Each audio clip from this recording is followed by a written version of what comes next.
Movie की शुरुआत में दिखाते हैं कि हजारों साल पहले एक गॉडेस ने उनकी बात न मानने वालों के लिए एक भयानक सजा डिसाइड की होती है, जिसमें लोगों के कंधों पर एक कर्स मार्क प्लेस किया गया है, जिससे वो 40 साल की एज होने से पहले ही भयानक तरीके से मर जाते हैं। अब इस कर्स की सबसे दर्दनाक बात यह है कि ये जनरेशन से आगे पास होता है और बच्चों को भी उनके पेरेंट्स की तरह कर्स देता है। इसलिए जो लोग कर्स्ड हैं वो दो चीजें, ड्रैगन ऑरब और कैलेस्टल बोन की तलाश कर रहे हैं। लेजेंड्स के अकॉर्डिंग सिर्फ इन दो आर्टिफैक्ट्स को कंबाइन करने से लोग अपने पूर्वजों से उन पर लगाए कट से बच सकते हैं, और बे उन लोगों में से ही एक है जो इस कट से पीड़ित है और उसने कई राक्षसों से टकराने के बाद एक टॉम के अंदर कैलेस्टल बोन को सक्सेसफुली ढूंढ लिया।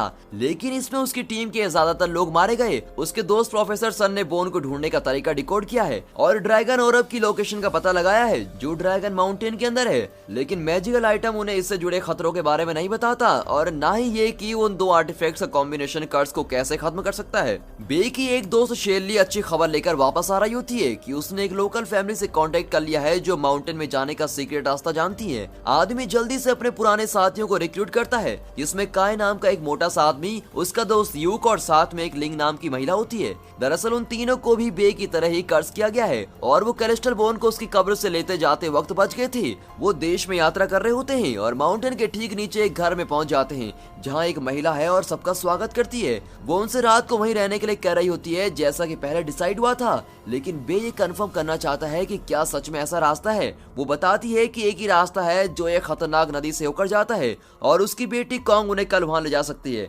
रात में सब कई इंसेक्ट्स को देख रहे होते हैं जो जुगनू की तरह लग रहे होते हैं और इस रेयरली दिखने वाले नजारे की आनंद लेने के लिए जल्दी से बाहर जाते हैं। काई एक इंसेक्ट को पकड़ने की कोशिश कर रहा होता है, लेकिन ये आग की लपटों में बदल जाता है और उसका हाथ जल जाता है। कॉन्ग बताती है कि ये जुगनू नहीं, क्योंकि जब उनकी बॉडी दूसरे एनिमल को टच करती है तो एक्सप्लोजन होते हैं। अब कॉन्ग एक कंटेनर को निकालती है जिसमें उसने उनकी क्वीन को पकड़ के रखा होता है। कॉन्ग बताती है कि मक्खियां उस ऑर्डर की ओर अट्रैक्ट होंगी जो क्वीन प्रोड्यूस करती है और उस जगह पर झुंड बना लेते हैं जहां उनकी लीडर की मृत्यु होती है। वे जार खोलती है तो सारी फ्लाइज वे जहां भी जाते हैं उनका पीछा करती हैं। अगले दिन सब खतरनाक रास्तों से यात्रा करके माउंटेन की ओर बढ़ रहे होते हैं और फाइनली एक झील के पास पहुंच जाते हैं जहां कॉन्ग उन्हें वो एंट्रेंस का रास्ता दिखा रही होती है जिसकी वो तलाश कर रहे थे, क्योंकि टीम बोट्स को यूज करके माउंटेन की ओर बढ़ रही होती है। अब कॉन्ग उन्हें सावधान रहने के लिए वार्न करती है क्योंकि वहां राक्षसी जीवन के होने की अफवाहें हैं। सब उस केव तक पहुंच जाते हैं और काय बताता है कि अपनी गर्लफ्रेंड को इम्प्रेस करने के लिए उसने कॉन्ग से इंसेक्ट क्वीन को ले लिया है। उसी समय यूक रिवर के अंदर से एक अजीब मछली को देखता है और उसको छूने की कोशिश कर रहा होता है,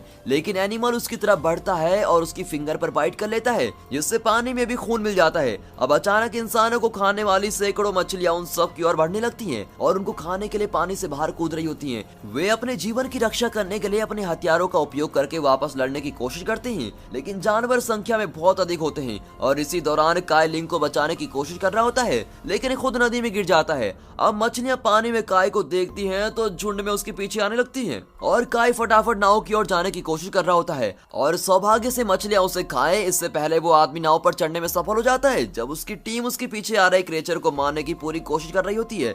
फाइनली सब एक ऐसे एरिया में पहुंच जाते हैं जहां बहुत सारी ममीज केव की छत पर लटकी हुई हैं और वो लोगों की प्रेजेंस को महसूस करके पानी में गिरने लगती हैं। शॉकिंगली जब डेड बॉडी नदी में एंटर करती है तो उसमें से हजारों छोटे जीव निकलने लगते हैं जो उन सब की ओर उड़ रहे होते हैं। अब जीव टीम पर हमला करते हैं और उन्हें बुरे तरीके से काटते हैं और सभी को उनसे खुद को बचाने में बहुत परेशानी हो रही होती है। अब कोई ऑप्शन न होने के कारण प्रोफेसर टीम को कोई आग फेंकने वाले वेपन्स देता है जिससे वो दुश्मनों से और अच्छे से लड़ सकें। वो उड़ने वाले क्रिएचर को फिशेस को फीड करके खुद को बचाने में सफल हो जाते हैं, लेकिन उनके हथियारों का फ्यूल खत्म होने लगता है और लेकिन वो अभी तक बाहर नहीं निकल पाए हैं। अब बे हालात सुधारने के लिए एक बम उनके झुंड की ओर फेंकता है और शेरली एक फ्लेम एरो चलाती है और एक्सप्लोजन कर रही होती है जिससे वो क्रिएचर्स को पीछे खदेड़ सके, लेकिन दिखाते हैं कि शॉकवेव उनकी नावों को अलग अलग दिशाओं में धकेल देती है और सबको अलग कर देती है। अब टीम पानी में गिरती है और प्रोफेसर की नाव टुकड़ों में टूट जाती है, लेकिन सभी गुफा से बाहर बहा दिए जाते हैं और एक झरने से होकर वो नीचे नदियों में गिर जाते हैं। अब सौभाग्य से तीनों खुद को संभालकर जमीन की ओर तैरने लगते हैं जहां वो अननोन डायरेक्शन में आगे बढ़ रहे होते हैं।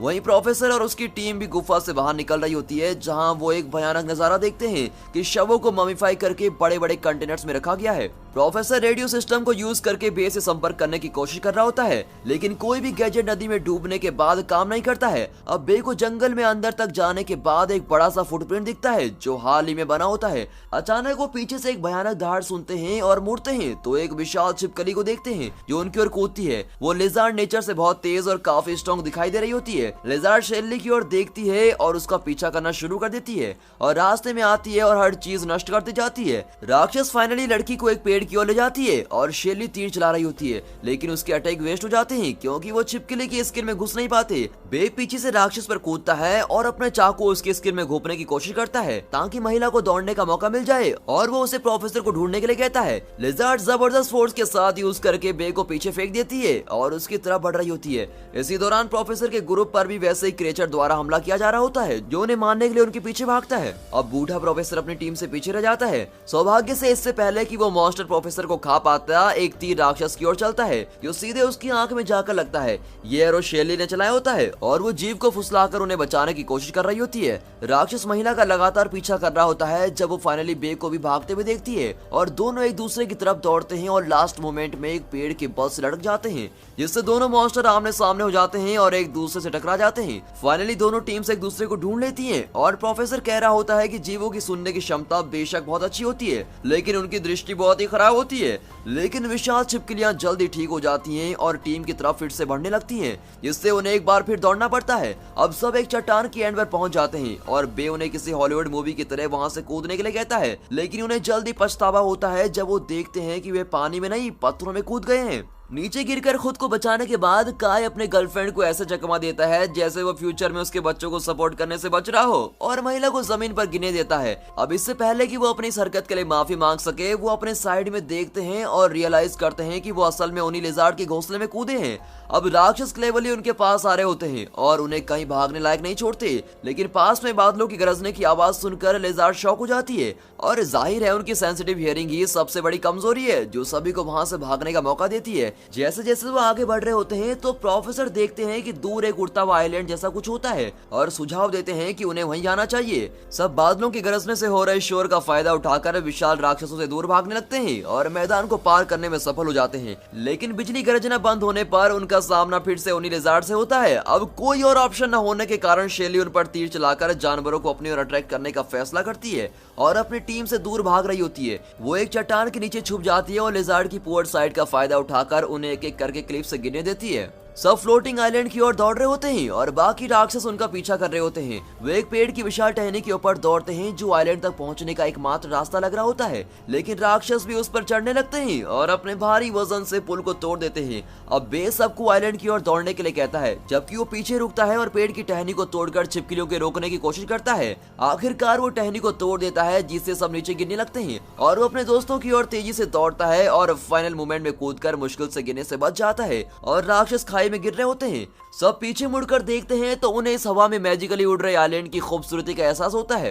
रात में सब पूरे दिन दौड़ने के बाद आराम करने के लिए रुक और लड़कियां एक चमकते हुए पॉन्ड में स्विम करने का फैसला करती हैं। बे और प्रोफेसर को छोड़कर बाकी सब लड़के भी मस्ती में शामिल होते हैं और तालाब में खूब मजे कर रहे होते हैं। अपनी टीम की खुशियों को देखकर बुढ़ा सवाल करता है कि क्यों ना वापस जाकर अपने भाग्य को स्वीकार कर लें। वो सोचता है कि उन्हें उस समय का आनंद लेना चाहिए जो उनके पास बचा है, बजाय इसके कि वो और भी अधिक खतरे में पड़े और पॉसिबली मर जाएं। बे उस आदमी से कह रहा होता है कि वो हार नहीं मानेगा और उसे लगता है कि वो निश्चित रूप से कर्ज को खत्म कर सकते हैं और उस जीवन को वापस पा सकते हैं जो उनका अधिकार है। अगली सुबह सब एक पीसफुल रात के बाद उठते हैं और नीचे फ्लावर से भरी फील्ड में अपनी यात्रा की तैयारी करते हैं। वो आइलैंड से नीचे उतरने के बाद काफी लैंड्स को पार करते हैं और जब वो माउंटेन्स की गहराई तक पहुंच जाते हैं तो नजारा भयानक हो जाता है। जैसे ही वो दीवारों के पास पहुंचते हैं, टीम को रियलाइज होता है कि ये कॉफिन से भरा हुआ है जो माउंटेन के टॉप तक फैला हुआ है। अचानक वो पीछे से एक आवाज सुनते हैं और मुड़ते हैं तो एक विशाल प्राणी को उनकी ओर कूदते हुए देखते हैं जो एक बड़े लॉबस्टर जैसा दिख रहा होता है। प्रोफेसर बताते हैं कि इस जीव को दर्द नहीं होता क्योंकि इसकी कोई नर्वस सिस्टम नहीं है और ये पानी के अंदर बहुत जल्दी ठीक हो सकता है।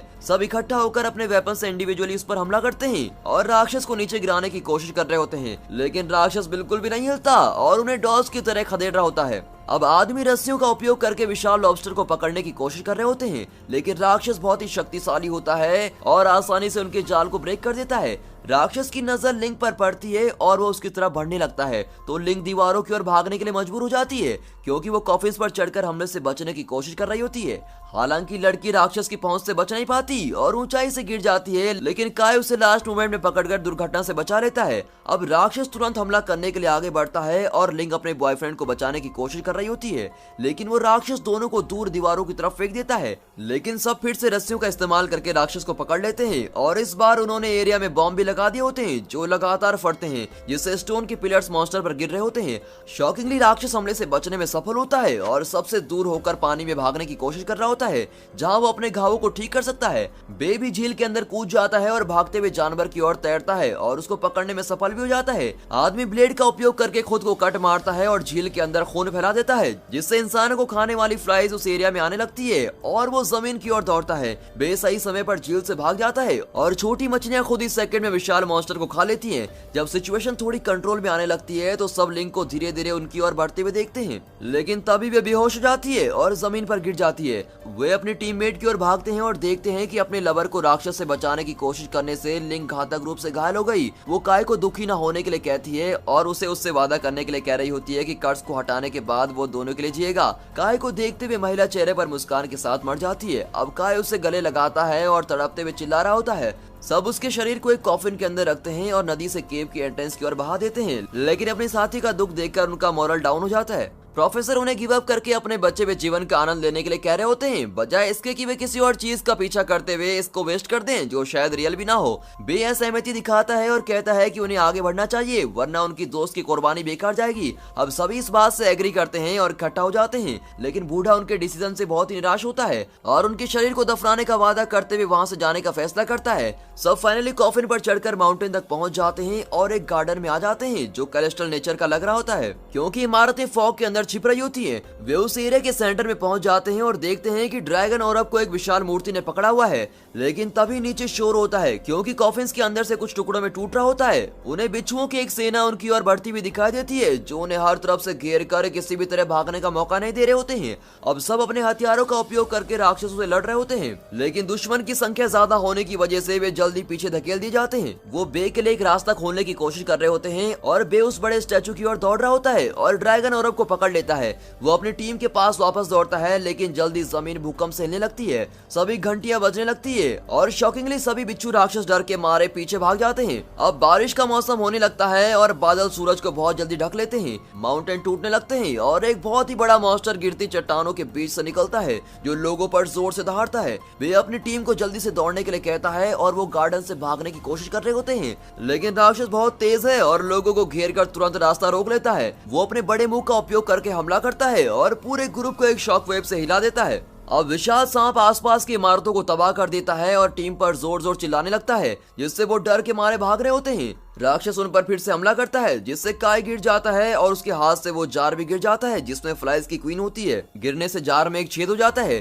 जुगनू दूर से ही अपने लीडर की प्रेजेंस को फील कर लेते हैं और एक साथ माउंटेन की ओर बढ़ रहे होते हैं। वो जल्दी से खेतों को पार करते हैं और फ्लोटिंग आइलैंड से गुजरकर फाइनली गार्डन के एंट्रेंस पर पहुंच जाते हैं और विशाल सांप की ओर उड़ते हैं। बे इसे देखता है और क्वीन बग की ओर दौड़ते हुए एक योजना तैयार करता है। आदमी विशाल सांप की ओर बढ़ रहा होता है और सभी फायर फ्लाइज उसके पीछे पीछे आ रही होती है, लेकिन सांप उसके ठीक सामने हमला करता है जिससे कंटेनर गिरकर टूट जाता है। क्वीन धीरे धीरे उड़ जाती है जिसे सब निराशाजनक रूप से देख रहे होते हैं, लेकिन लास्ट मोमेंट पर प्रोफेसर सन उसे पकड़ लेते हैं जिन्होंने अपनी टीम के लिए वापस आने का फैसला किया होता है। बूढ़ा आदमी सांप की ओर बढ़ता है जब उसका हाथ आग की लपटों में घिरा हुआ होता है और वो आग उसके पूरे शरीर में फैल रही होती है, तो वो राक्षस के मुंह के अंदर कूद जाता है। अब फायर फ्लाइज भी उसका पीछा कर रही होती है और सांप के शरीर में उड़कर चली जाती है और विशाल प्राणी को अंदर से जला देते हैं और वो दर्द के मारे चिल्ला रहा होता है। राक्षस स्ट्रगल कर रहा होता है और माउंटेन्स को तोड़ रहा होता है जिससे सारा पानी नीचे की हिल्स में बह जाता है। सब डर चट्टानों से बचकर भागने की पूरी कोशिश करते हैं और नीचे पानी में कूदकर समय रहते खतरे से बच जाते हैं। वो लिंक के शरीर को लेकर अपने गांव वापस जाते हैं और अपने दोस्तों के लिए टॉम बनाते हैं ताकि उनकी आत्मा को शांति मिल सके। फिर बे दोनों मैजिकल आइटम को एक साथ जोड़ता है तो ड्रैगन और अब हवा में उड़ रहा होता है और कैलेस्ट्रल बोन चमकने लगती है, लेकिन सरप्राइज से वो आइटम उन्हें उनके कट से मुक्त नहीं करते हैं बल्कि एक नई लोकेशन तक पहुंचने के लिए क्लू देते हैं जहां निश्चित रूप से और भी अधिक खतरा उनका इंतजार कर रहा है। और दोस्तों यहाँ पर ये मूवी खत्म होती है।